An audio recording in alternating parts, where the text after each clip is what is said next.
Hello friends, स्वागत है आप सभी का भंडूरा स्टडी में। फ्रेंड्स, इस वीडियो में हम जीएसटी को है डिटेल्स में कवर करने वाले हैं। तो चलिए फ्रेंड्स, शुरू करते हैं आज की वीडियो। फ्रेंड्स, मैं आपको आश्वासन दे सकता हूं, कह सकता हूं कि इस वीडियो को देखने के बाद जीएसटी से संबंधित आपकी कोई भी क्वेरीज नहीं रहने वाली है। तो चलिए फ्रेंड्स, शुरू करते हैं आज की वीडियो। तो देखिए फ्रेंड्स, जीएसटी के बारे में अगर हम परिचय की बात करें तो देखिए 101वां संविधान संशोधन अधिनियम भारतीय अप्रत्यक्ष कर प्रणाली को जो है सरल और मितव्ययी, कुशल एवं व्यवहारिक बनाने के लिए जो है जीएसटी का प्रावधान किया गया था। इसके अलावा देखिए 1 जुलाई 2017 को जो है पूरे देश में जीएसटी जो है प्रभावी कर दिया गया था। जीएसटी एक प्रकार का जो है आपका अप्रत्यक्ष कर है। तो जीएसटी जो है आपका एक प्रकार का जो है अप्रत्यक्ष कर है, जिसे अपने पूर्ववर्ती अधिकांश जो अप्रत्यक्ष कर हो उनको हटा करके जो है एक कर की जो है संकल्प लगाई गई, जिसको कि जीएसटी कहा गया। जीएसटी जो है पूरे देश में एक समान दर से जो है लागू होने के कारण संपूर्ण भारत में जो है एकीकृत साझा बाजार, स्वस्थ जो आपका है स्वस्थ प्रतिस्पर्धाओं को बढ़ावा देने तथा जो उपभोक्ता एवं उत्पादकों के हितों का जो भी संरक्षण करने वाला है। तो जीएसटी जो है पूरे देश में एक समान दर को जो है लागू करने के कारण जो है इसका जो है प्रारंभ किया गया है। जीएसटी जो आपके जीएसटी विनिर्माताओं से लेकर उपभोक्ता तक जो है वस्तुओं एवं सेवाओं की आपूर्ति पर जो है एकल कर है। तो ये एक प्रकार का जो है विनिर्माण और जो उपभोक्ता है उन दोनों पर जो है एक प्रकार का सिर्फ एकल कर है। पहले अलग अलग हुआ करता था, अब इस सभी कर को जो है एक जगह कर दिया गया है। इसके अलावा देखिए प्रत्येक चरण में केवल मूल्यवर्धन पर ही जो है जीएसटी लगाया जाता है। तो ये आपको याद रखना है, परीक्षा में आपसे पूछा जा सकता है। अगर आप यूपीएससी, यूपी पीसीएस या अन्य किसी स्टेट पीसीएस की तैयारी कर रहे हैं तो उस लेवल का जो है ये है, आप इनको याद रखिएगा और ये आपकी परीक्षा में पूछे जाने की संभावना काफ़ी जो है प्रबल बनती है। इसके अलावा देखिए जो भारतीय संघीय ढांचे के दृष्टिगत जीएसटी के दो घटक है, यानी भारतीय संघीय ढांचे के अनुसार जो है जीएसटी के दो घटक हैं। एक आपका सीजीएसटी हो जाता है, आपका एसजीएसटी हो जाता है, यानी एक आपका केंद्र में लगने वाला जीएसटी और एक जो है आपका राज्य में लगने वाला जीएसटी हो जाता है। इसके अलावा देखिए किसी राज्य क्षेत्र में हुए लेन देन पर केंद्र और राज्य दोनों एक साथ मूल्य श्रृंखला पर जो है वस्तु और सेवा कर लगाते हैं, यानी राज्य और केंद्र जो है लेन देन पर जो है मूल्य श्रृंखला पर जो है जीएसटी लगाते हैं। ये आपको याद रखना है। इसके अलावा देखिए केंद्र जो है सीजीएसटी लगाता है और जो आपका राज्य जो है एसजीएसटी लगाता है। तो आपको याद रखना है, केंद्र द्वारा जो है सीजीएसटी और राज्य द्वारा एसजीएसटी जो है लगाया जाता है। इसके अलावा इसके अतिरिक्त वस्तुओं एवं सेवा के जो है अंतर्राज्यीय व्यापार पर जो है अनुच्छेद 269A1 के तहत जो है एकीकृत वस्तु एवं जीएसटी कर यानी आईजीएसटी कर भी जो है लगाया जाता है। तो आपको 3 जीएसटी याद रखने हैं। एक आपका हो जाता है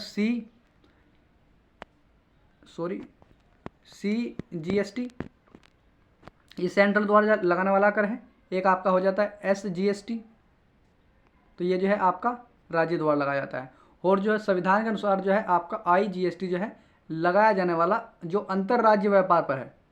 तो जो आपका अंतर्राज्य जो व्यापार होता है उस पर आईजीएसटी लगाया जाता है, सेंटर में जो है वो सीजीएसटी लगाया जाता है और राज्य के द्वारा जो है एसजीएसटी लगाया जाता है। तो आपको ये याद रखना है, ये 3 प्रकार के जीएसटी भी जो है आपको याद रखने हैं।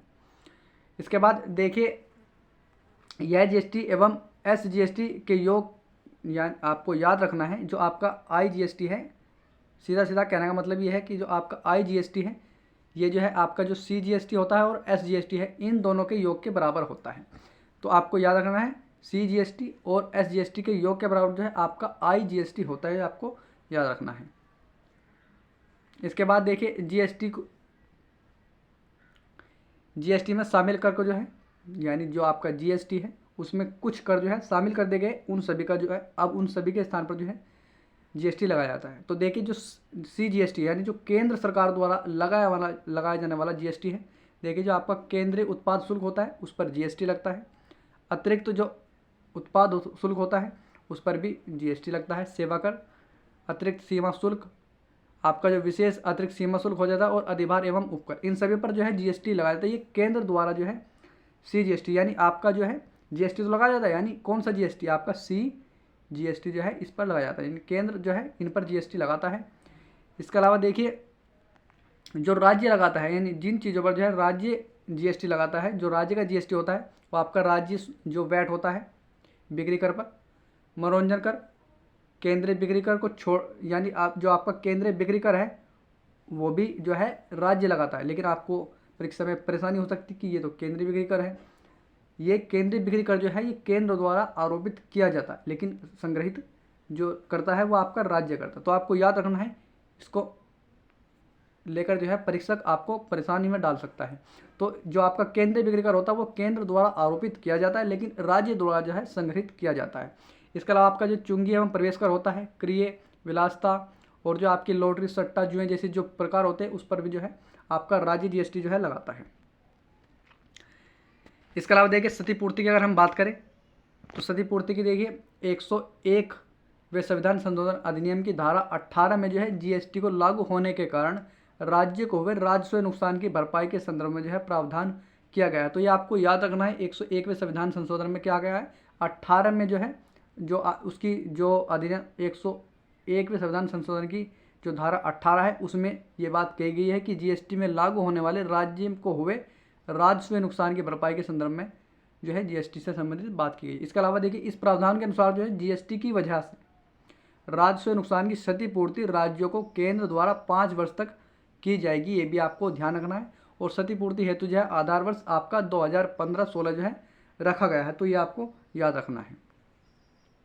इसके बाद देखिए जीएसटी परिषद की अगर हम कुछ बात करें तो देखिए जीएसटी परिषद के बारे में, यह भी 101वें संविधान संशोधन अधिनियम के तहत जो है संविधान की अनुच्छेद 279A जोड़कर वस्तु एवं सेवा कर परिषद यानी CGST goods and service tax council के गठन का जो है प्रावधान किया गया है, जो आपका 101वां संविधान संशोधन है। तो आपसे पूछा जा सकता है कि जीएसटी का जो है संविधान संशोधन कब किया गया, तो 101वें संविधान संशोधन के द्वारा जो है जीएसटी का प्रावधान किया गया है। इसके अलावा इस अनुच्छेद के तहत यानी 101वें संविधान संशोधन यानी इस अनुच्छेद के तहत जो है राष्ट्रपति अधिनियम को लागू होने की तिथि से 60 दिनों के भीतर जो है आदेश देकर वस्तु एवं सेवा कर परिषद का जो है गठन करेंगे। तो ये आप जो जीएसटी परिषद है उसके बारे में बताया जा रहा है, जो कि संशोधन किया गया था 101वां संविधान संशोधन जो किया गया था उसके बारे में जो है बताया जा रहा है। इसके अलावा देखिए इसी के अनुपालन में जो है 12 सितंबर 2016 को जो आपका है जीएसटी परिषद के गठन की अधिसूचना कर दी गई और इसे जो है इसका जो सचिवालय है नई दिल्ली में बनाया गया और जीएसटी परिषद को जो है जीएसटी का निर्णय लेने का सर्वाधिकार जो है प्राप्त कर देगा। तो जो जीएसटी परिषद है जीएसटी से संबंधित जितने भी निर्णय हैं जो उस वह ले सकती है अपने जो है अनुसार, उसे पूर्ण अधिकार है। इसके अलावा इसकी जो जीएसटी काउंसिल है उसकी संरचना के बारे में जो है कुछ बात कर लेते हैं। ये भी आपका परीक्षा में पूछा जाने वाला बहुत बार जो है सवाल बनता है। तो देखिए जो आपका जीएसटी जो काउंसिल है उसके जो अध्यक्ष होते हैं वो आपके वित्त मंत्री जी होते हैं। उपाध्यक्ष सदस्यों में से कोई एक ही परिषद द्वारा विनिश्चित अवधि के लिए चुना जाता है, यानी जो उपाध्यक्ष होता है जो उसकी काउंसिल होती है उस काउंसिल में से एक सदस्य को जो है चुन लिया जाता है किसी निश्चित अवधि के लिए जो है। इसके अलावा देखिए सदस्य जो है कौन कौन होते हैं, जो जीएसटी काउंसिल होती है उसमें कौन कौन जो है सदस्य होते हैं। तो देखिए केंद्रीय राज्य मंत्री और जो राज्यों के वित्त या कर मंत्री या उन्हें जो कि राज्य नामित करे, तो वे जो है इसके सदस्य होते हैं। इसके अलावा देखिए जीएसटी एवं सेवा कर की जो है दर के बारे में कुछ बात कर लेते हैं। तो देखिए सेवा यानी जीएसटी परिषद द्वारा वस्तुओं एवं सेवाओं को जो है 5 भागों में बांटकर अति अनिवार्य आवश्यक वस्तु और जो सेवा पर जो है छूट दी गई है। यानी आप एक प्रकार से इस प्रकार से समझिए जीएसटी परिषद द्वारा जो है 5 जो अति आवश्यक वस्तुएं हैं उन पर जो है छूट दी गई है और शेष पर जो है वस्तु जीएसटी लगाई गई है, वो अलग अलग प्रतिशत के हिसाब से लगाई गई है।